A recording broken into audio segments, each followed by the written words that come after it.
Hola, bueno, soy María Olga Alemán,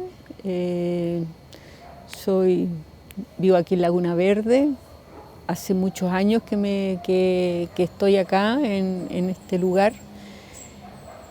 Vengo de Santiago y bueno, también soy en lo profesional, soy periodista, soy fotógrafo, trabajé muchos años como reportero gráfico en diferentes medios y como independiente también para lo que significaba la denuncia de lo que había pasado en dictadura. Fue en esos años que yo fui reportero gráfico en realidad y trabajamos haciendo exposiciones y cosas así hacia el extranjero.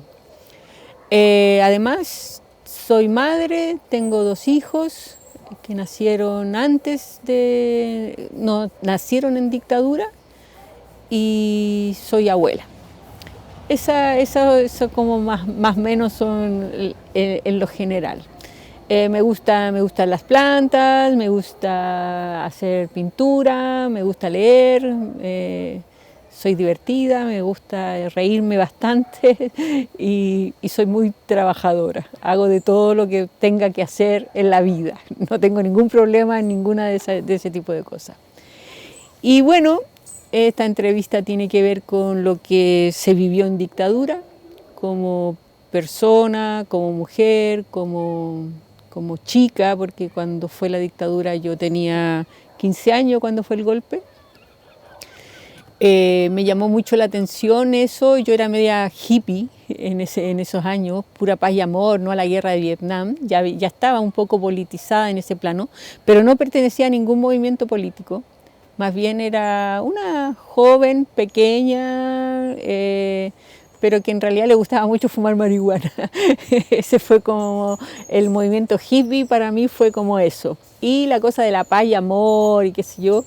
Entonces estábamos como en el 69, 70, como yo el periodo de la Unidad Popular no fui militante, me lo pasé hippieando. ¿Ya? Fui del grupo de los jóvenes que fuimos hippies. No pertenecía a la Unidad Popular, no era militante ni nada de eso. Nada, solamente contra la guerra de Vietnam teníamos algún sentido así como de lo que era la injusticia, ¿no? Y como ese tipo de cosas. Pero con el golpe, cuando viene el golpe, a mí me descoloca un poco esta cosa como que no entendía el por qué terminaba como un gobierno que estaba planteándose hacer cosas positivas hacia el pueblo en su conjunto. Yo lo que veía era eso, como niña. Como otras elecciones, como otro presidente cualquiera que había sido de la historia de Chile, ¿por qué le daban un golpe y lo mataban? Eso como para mí, como joven, me dejó muy marcado. Y bueno, una de las conversaciones primeras que tuve, sobre todo ese mismo día, con una de mis tías, que era profesora, y ella me dice que lo que significa esto es que el fascismo viene a instalarse en Chile y que lo que hay que hacer es la resistencia popular.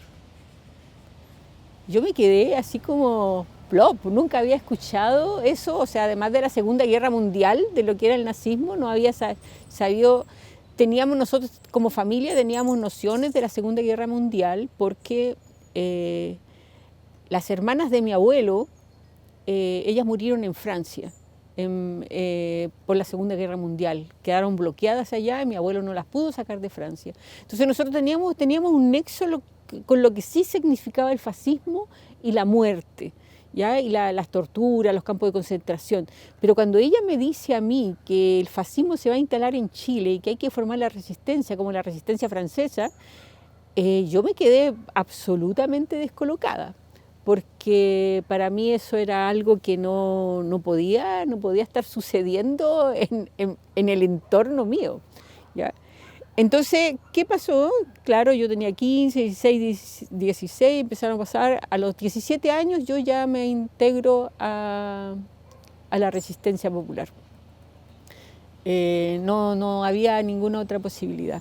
Había que hacer algo y yo empiezo a ser ayudista de la resistencia. ¿Cómo conocí a las personas? Ni idea, esas cosas de la vida seguramente, porque no lo recuerdo muy bien. Pero al final me reclutaron y terminé siendo ayudista de la resistencia. Ahí trabajé un par de años. En el 75 nace mi hijo, yo en el 77 ya empiezo a militar. 78 nace mi otra hija, yo ya estaba militando y ahí ya la vida se dividió entre casa y clandestinidad, porque ya la vida empezó a ser clandestina, o sea, no podíamos funcionar de otra forma. Y en el 80 el grupo de resistencia que teníamos sufre un golpe represivo bastante serio. 79, 80, matan a uno de los compañeros, caen presos varios más.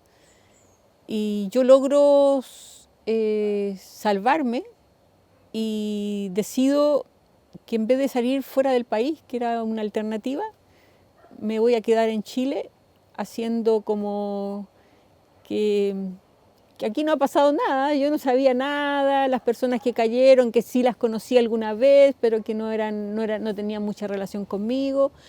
Y empecé a jugar con ese tipo de cosas, ya directamente con la represión, porque los tipos llegaban a mi casa, se instalaban, me hacían fotos, y yo estoy jugando a que yo no tengo nada que ver con este tío, yo soy una joven que tiene 2 hijos, que vivía en el centro de Santiago, entonces que iba al mercado a comprar, que los fines de semana iba a ver al Colo-Colo, y así me mantuve por 2 años, por supuesto me desconectaron de todo de la militancia, pero decidí no salir de Chile. Me aguanté 2 años tirando la represión para sacarla de mi circuito. Y después de eso ya entré a trabajar en la parte más política quizás del movimiento de izquierda revolucionario del MIR. Ahí ya me integré, empecé a trabajar en la parte poblacional del MIR, como llegué a la dirección regional y estaba a cargo de las organizaciones de las ollas comunes, de los comités de vivienda, de los sindicatos populares, y esa era como mi tarea, apoyar el desarrollo de la organización social y popular en ese tiempo. Entonces, desde los 80 para adelante yo ya empiezo a trabajar en ese plano y ya me empecé a mover, siempre con nombres falsos, siempre con apodos, siempre con ese resguardo de que nadie supiera de tu vida personal. Siempre se mantuvo una situación así, que era muy complicada también incluso para los niños, ¿no? El colegio, todas esas cosas, sí era media confusa para ellos las situaciones. Pero yo supe mantener bien aparte a los niños, o sea, mi familia, de mi militancia. Entonces, como que en la casa era la María Olga y en otras partes era la no sé cuánto, qué sé yo, tenía distintos nombres políticos. Y así fui metiéndome de a poco en lo que era el trabajo con la gente, porque el trabajo clandestino en este grupo era como un trabajo que había sido bien cerrado, ¿no? Entonces era muy protegido, muy cerrado, y veías a 2 o 3 compañeros y si había que hacer alguna acción éramos 5 y no había nada más que hacer. Y ese era el lote que teníamos y lo demás nunca sabías nada del entorno. Pero ya cuando empiezo a trabajar en población, la cosa se transforma en otra cosa. O sea, vas conociendo a las mujeres, vas conociendo a los jóvenes, vas trabajando con ellos, haciendo conciencia, tratando de que asumieran, porque no era tan fácil tampoco que toda la gente participara, ¿no? O sea, yo creo que nunca fuimos más del 10% de la población. O sea, en una población éramos un grupo pequeño. Igual corríamos el riesgo, o sea, nos organizábamos en las parroquias, nos organizábamos en ese tipo de cosas. Entonces, eso era como el empezar a conocer. Y además yo era muy flaca y muy chica, o sea, era como muy menuda, así. Entonces era así como que de repente me tocaba ir a la Victoria, me tocaba ir a la Legua, y claro, había un compañero que todas las cosas, pero el entorno general en las poblaciones era así como que uno no estaba allí, entonces te tenías que armar no de valor con la gente, sino que más bien de tener un resguardo, de que eso era muy complejo, ¿ya? O sea, incluso mi hijo me decía, ya cuando estaba un poco más grande, yo te acompaño a esas poblaciones muy peligrosas, me decía. Entonces, era como así. Pero bueno, yo tengo una capacidad no sé si de empatía, de relaciones con las personas, que me hace, primero que nunca no le tengo miedo a las personas, a ninguna. O sea, yo me puedo sentar en la cuneta o me puedo sentar en el teatro, no sé, pues en un teatro. Y para mí la persona que está al lado tiene un valor igual que el mío. O sea, no me complico mucho de eso. Entonces el trabajo poblacional a mí me fue enseñando eso, a relacionarte ya con la gente, hacer la olla común, organizar, andar con las otras chicas y con las otras señoras, no sé, pues resolviendo problemas de hambre, resolviendo problemas de...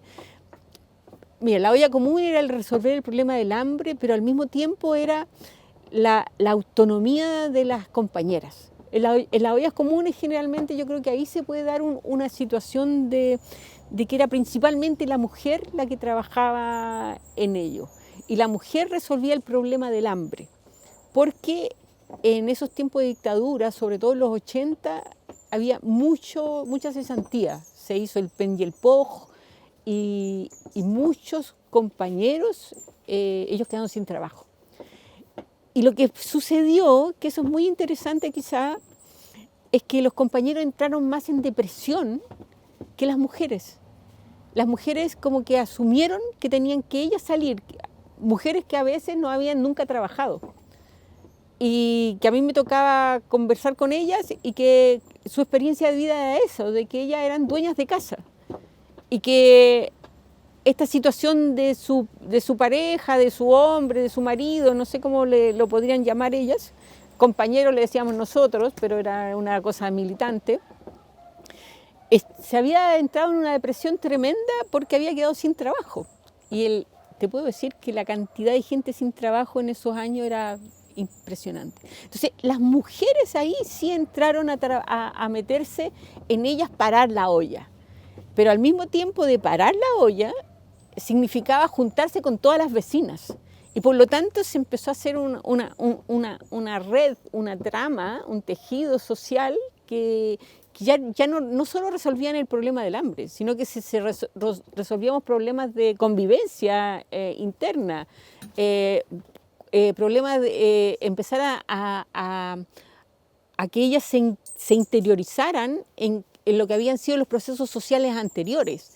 Entonces hablábamos del 8 de marzo, empezamos a politizar también a esas señoras que venían de su casa, que eran dueñas de casa, las empezamos a politizar, porque no todas tampoco. O sea, muchos éramos militantes, pero éramos los que organizábamos, no éramos los que vivíamos en el sector, ¿no? Y eso fue hacia el principio. Ya después ya empezaron a hacer las otras situaciones en las cuales estaban los milicianos, estaban los grupos de trabajo colectivo, la población se hacía de todo. Y a mí me tocó digamos, yo por mi inserción natural era Lo Hermida Peñalolén, esa era mi zona, porque vivía ahí yo pertenecía al comité, toda la cosa. pero mi trabajo político era desde toda la zona oriente. Yo estaba a cargo de toda la zona oriente hasta La Victoria, Pudahuel. Hasta Pudahuel teníamos una coordinación de lo que hacíamos a nivel poblacional. Empezamos a organizar las protestas, empezamos a generar grupos de salud, a generar todo lo que se necesitaba para enfrentar una dictadura y con eso mismo, no sé, todos pensábamos que podía ser una sociedad mejor, todos nos jugamos por eso, ¿no? O sea, aquí un paréntesis, yo dejé de estudiar, yo dejé de trabajar, yo dejé todo, yo me dediqué a la resistencia. Porque siempre dijimos que después, cuando triunfáramos, teníamos tiempo para estudiar, o teníamos tiempo para un trabajo estable, o teníamos tiempo para otra cosa. O sea, nuestra prioridad, incluso la maternidad, fue condicionada al triunfo contra la dictadura. Porque nuestros hijos, yo sabía que yo corría el riesgo de que me mataran en cualquier momento. Por lo tanto, mis hijos tenían que tener claridad de que o iban a vivir con la abuela, o iban a vivir con una tía, o algo, ¿ya? Pero que yo no iba a existir. Podía salir de mi casa y al otro día no volver. Y también criamos así maternalmente, criamos de esa forma. Y en los comités trabajábamos de esa forma, todo era para hacer las cosas ahora. Entonces, quizás hay situaciones que esas son cosas que quizás no se mencionan en las estadísticas, ¿no? O sea,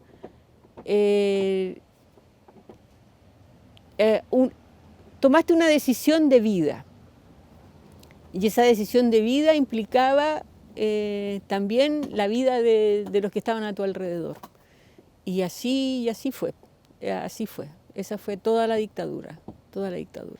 Hasta trabajé en eso, en lo poblacional, conociendo a la gente, organizando tomas. Hasta que me pegaron un balazo en el parque cuando vino el Papa. Bueno, quizás antes del balazo, dentro del trabajo que nosotros hacíamos a nivel poblacional, habían siempre boletines. Empezamos a trabajar los boletines populares, ¿ya? Entonces el de los pobladores se llamaba Avance Popular. Y el Avance Popular era un pequeño boletín que hacíamos esta dirección regional de pobladores que era del MIR. Y ahí yo empecé a trabajar en lo que era la redacción también. Ahí empecé a hacer fotos, porque nunca había tomado una cámara, entonces tuve que aprender a hacer fotos. Y bueno, y eso poco a poco me llevó a que me fui especializando en la fotografía, me gustó la fotografía. Entonces ya donde iba tenía mi camarita, primero tuve una Leica que me prestaron, después tuve una Minolta y bueno, después ya terminé con las Canon. Pero la primera era así. Entonces empecé a hacer una cosa que me permitió a mí, que fue muy beneficiosa la fotografía, porque me empecé a meter una vez tuve que venir a una charla acá en Valparaíso sobre los medios alternativos y los medios populares. Y ahí conocí a Juan Pablo Cárdenas, que era del análisis, director del análisis. Yo venía como boletín del Avance Popular y venía como boletín Codepu, que era lo otro. Y claro, entonces yo cuando hicimos la charla dije las dificultades que teníamos nosotros los que hacíamos boletines populares, que cuando tratábamos de hacer fotos, la policía, claro, nos quitaba las cámaras o no teníamos resguardo, ya como para hacer esta denuncia a nivel de los boletines populares. Entonces Juan Pablo ahí me dice, bueno, pero ¿por qué no? Yo te doy una credencial de análisis y así te puedes mover tranquila por todas partes, como periodista, corresponsal del análisis. Perfecto, y además me dice, cuando tú hagas fotos, si están buenas, te las podemos comprar. Ok, ya. Entonces ahí empezó mi cosa de ser reportero gráfico.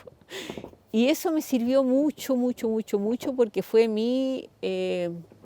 eso fue mi estructura pública. Entonces yo andaba por todas partes con mi cámara y yo era reportero gráfico. Entonces de ahí tuve otras credenciales, que trabajé para unas revistas alemanas, suecas, de Estados Unidos, planteando esta cosa de la denuncia. Y ahí empecé a trabajar en dos cosas. Lo clandestino, que era mi trabajo de organización poblacional, y lo, ¿cómo se llama? Y lo reportero gráfico, que hacíamos esta cosa, y además me permitía la cobertura para moverme tranquilamente. Pero eso llegó hasta, ¿cómo se llama? Hasta que me balearon en el parque, porque ahí cuando viene el Papa me pegan un balazo en el Parque O'Higgins y eso significó que yo tuve que salir del trabajo, digamos, con pobladores, y el partido me tiró solamente a derechos humanos. Y ahí entré a trabajar directamente en el CODEPU y ahí terminé hasta el 90 trabajando en el Comité de Defensa de los Derechos del Pueblo, que era la parte más abierta del partido. Fue un trabajo de denuncia, trabajé en los boletines, trabajé en todo ese tipo de cosas y seguí, pero ahí ya mi cosa siguió como reportero gráfico, siguió como más potente. Después terminé trabajando en el Punto Final, en el 90, cuando el Punto Final volvió, porque el Punto Final existía en el tiempo de la Unidad Popular, pero después del 90, cuando pudo retornar Cabieses, lo puso otra vez, lo publicó, y ahí yo fui y dije, yo quiero trabajar aquí. Le llevé mis fotos, le dije, no, quiero una entrevista contigo porque yo soy fotógrafo y así. Y bueno, me sirvió también que era milista, porque también ahí eran las confianzas, ¿no? Así que ahí entré a trabajar al Punto Final y ahí estuve hasta como el 2000 trabajando en la revista en el Punto Final. Eso como más o menos, pero no sé si que mi experiencia,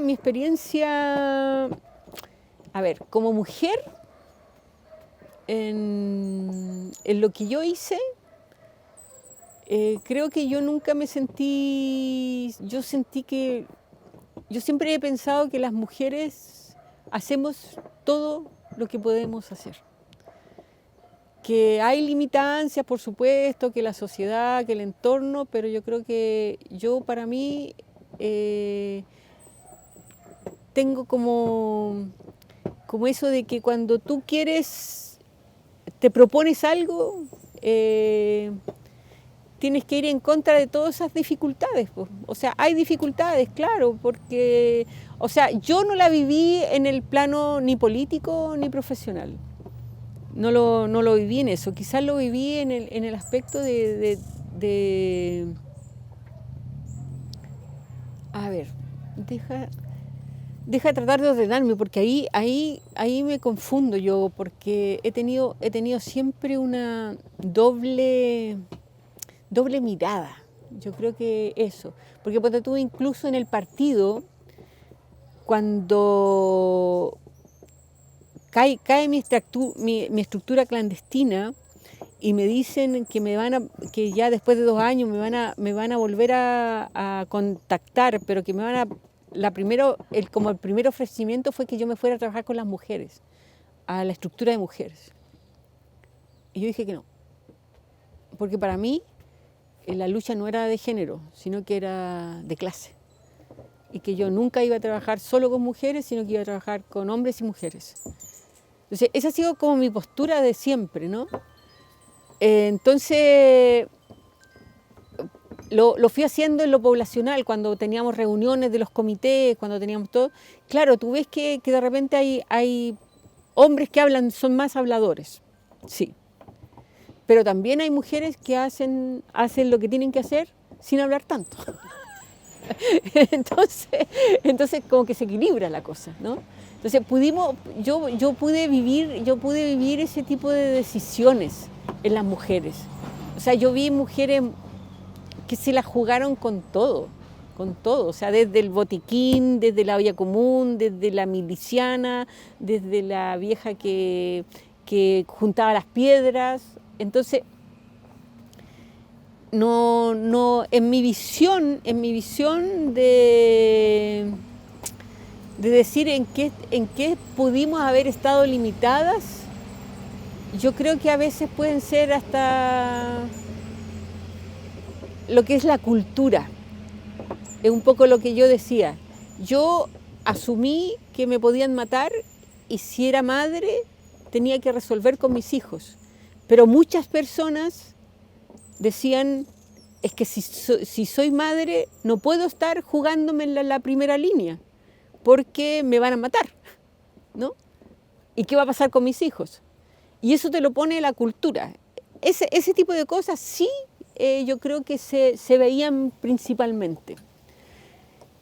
Yo vi también mucho, cuando yo planteé de que había mucha pobreza, se veía mucha compañera pobladora sobre todo, que se limitaban mucho para no figurar, porque para no pasar a llevar al marido, porque el compañero se iba a sentir mal, porque él era el hombre de la casa, no ella.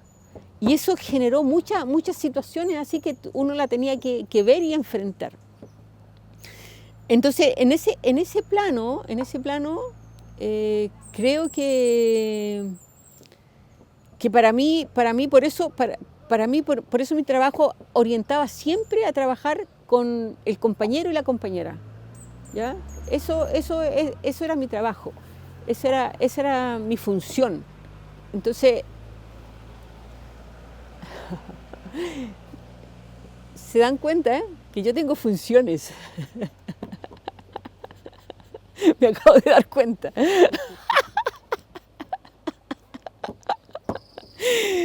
Entonces, eso es muy interesante. Claro, porque yo hice, o sea, creo que sí, yo soy una persona que hago todo lo que tengo que hacer. Y en ese minuto yo tenía que hacer y tenía que aportar y tenía que ir para adelante, ¿ya? Arrastrando mochila, arrastrando cabros chicos, arrastrando familia, arrastrando todo lo que se tenía que arrastrar. Creo que eso es. Y en base a eso hice lo que yo consideré que era en ese minuto lo oportuno, ¿ya? O sea, mi papel era yo me la juego por organizar a la gente para que tenemos que votar esta dictadura. Solo no se puede, hay que hacerlo en conjunto. Y el hecho de tener un poquito más de visión te permitía hablar con el otro para que lograra caminar un poquito más rápido. Eso era como lo que yo siempre pensé. Al mismo tiempo me vinculé mucho con la cosa de derechos humanos después del Papa, por la cosa, empecé a trabajar mucho con las agrupaciones de detenidos desaparecidos. Ahí ya dejé lo poblacional, me vine hasta lo otro, mi tarea era derechos humanos. Y ahí trabajé mucho con las agrupaciones, organizando, viendo las marchas, viendo los lienzos, viendo las consignas. Me llamó mucho la atención la situación de que eran puras mujeres. Eso sí que me llamó mucho la atención, porque las familias no solo estaban constituidas con mujeres. O sea, sí, puede haber estado desaparecido el padre, pero estaban los hijos, estaba el tío, estaba el hermano, estaba el padre. Y aquí no. Eran las madres, las esposas, las hijas. Eso me llamó mucho la atención. Yo no sé si fue por el dolor o lo que significaba eso, o porque se dividieron las tareas, que también es una cosa muy importante, que el tipo tenía que seguir trabajando y ella se dedicó a la búsqueda como madre y el padre se dedicó a trabajar. Son cosas así como muy complejas de determinar, ¿ya? Porque yo hice muchas entrevistas también y nunca logré llegar a determinar eso, por qué la mujer era más protagonista que el hombre. Cuando quieran. Bueno, de ahí después de que me pegan el balazo, los pacos, ahí ya yo, bueno, mi cosa pasé a ser la María Olga Alemán para todo el mundo, así que por lo tanto ya entró en lo que ya no más clandestinidad, no más trabajo por debajo, así que entré a trabajar al Comité de Defensa de los Derechos del Pueblo, que era la parte más abierta del MIR, y ahí ya me quedo trabajando en derechos humanos. Empecé a trabajar un poco con los presos políticos, a visitarlos en la cárcel, a llevar las cosas, ver lo que se necesitaba, las defensas. También empiezo a trabajar con la agrupación de detenidos desaparecidos. Y me empiezo a volcar en esta cosa de principalmente lo que era la fotografía de la denuncia sobre la desaparición forzada. Y ahí entro a conocer a las mujeres que trabajaban en ese tipo de organización, que golpea mucho. Creo que es una situación muy compleja la de la desaparición forzada, porque es un acto como de una muerte repentina. O sea, como si en la mañana tú te levantas y no está, desapareció el hijo, la esposa, el esposo, el compañero, desapareció.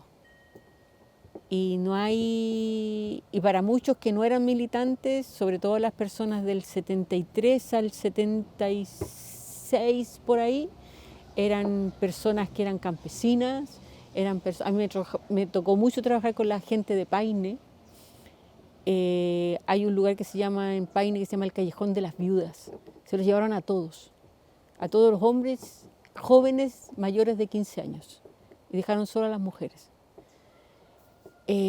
Trabajar con esas señoras que eran campesinas, que nunca habían escuchado de política, que sabían del sindicato, porque en ese tiempo era más politizado, no es como hoy día que no hay ninguna organización.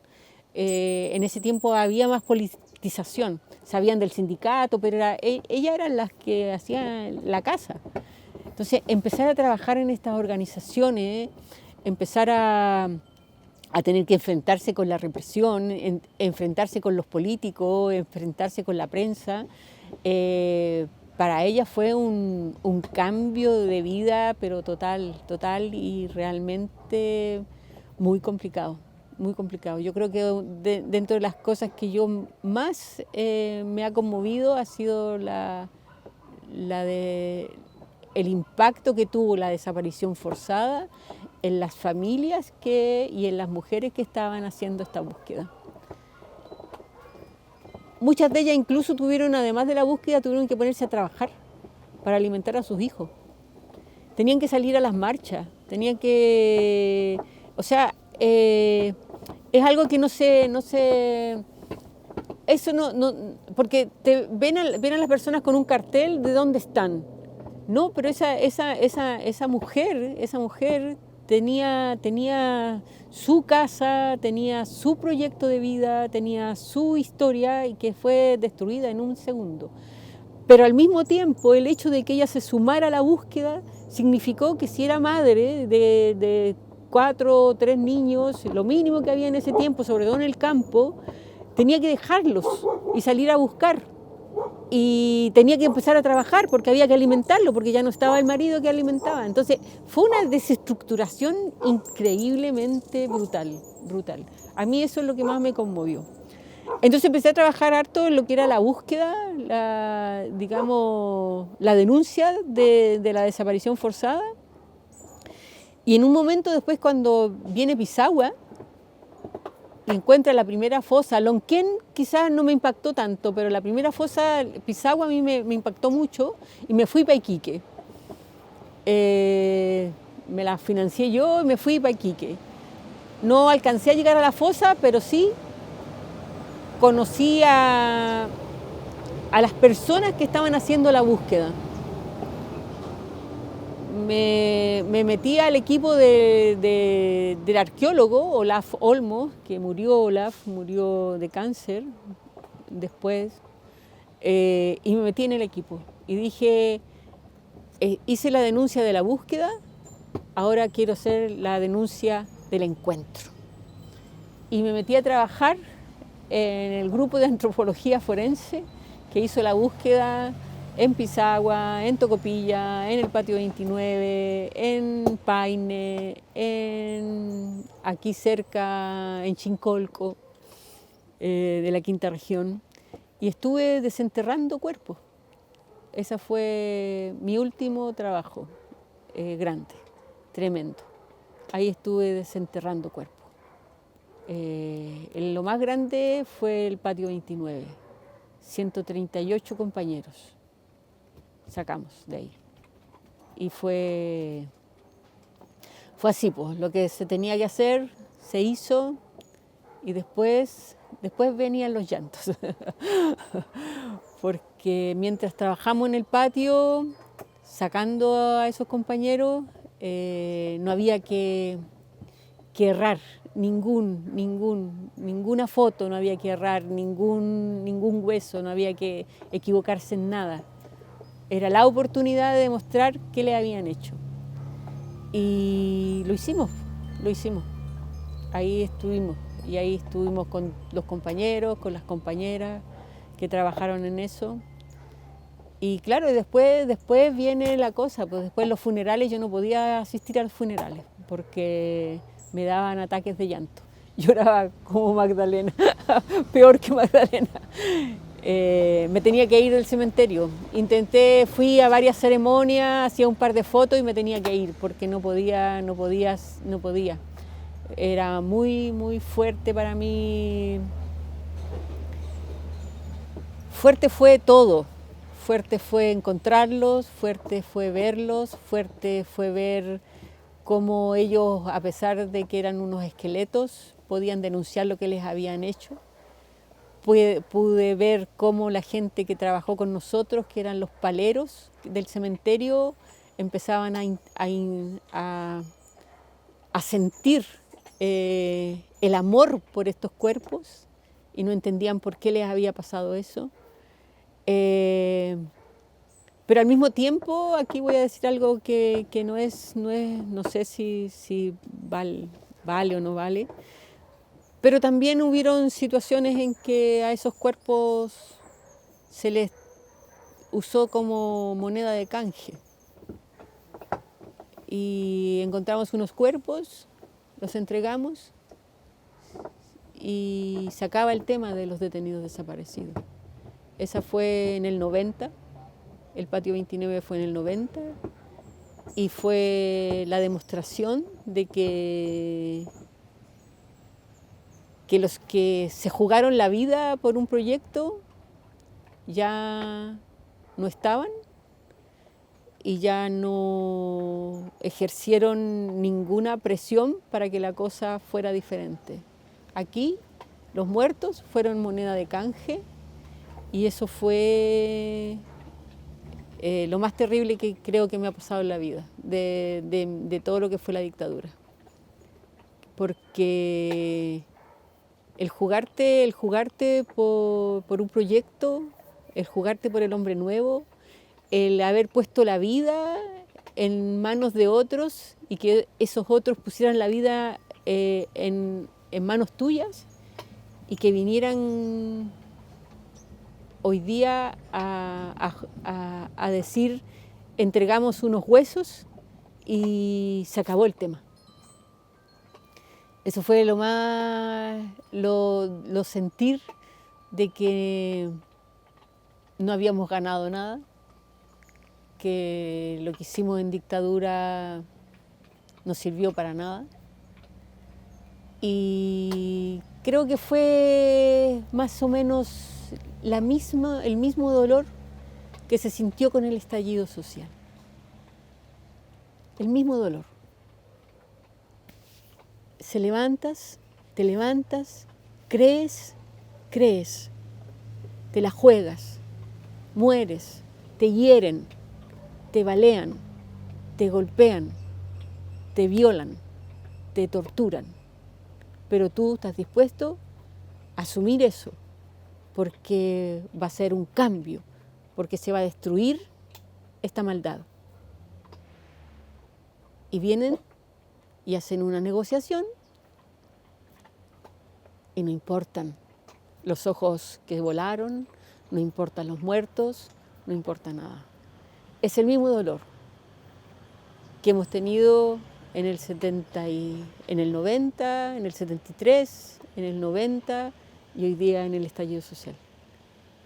Eso es la historia de la lucha y que cuesta pararse otra vez, cuesta otra vez creer, cuesta otra vez decir me la voy a jugar otra vez. Eso es lo más difícil que a uno le cuesta como persona, como mujer, como militante. Creo que dentro de las cosas más complejas está en la traición con que se terminan y hacen acabar los procesos sociales.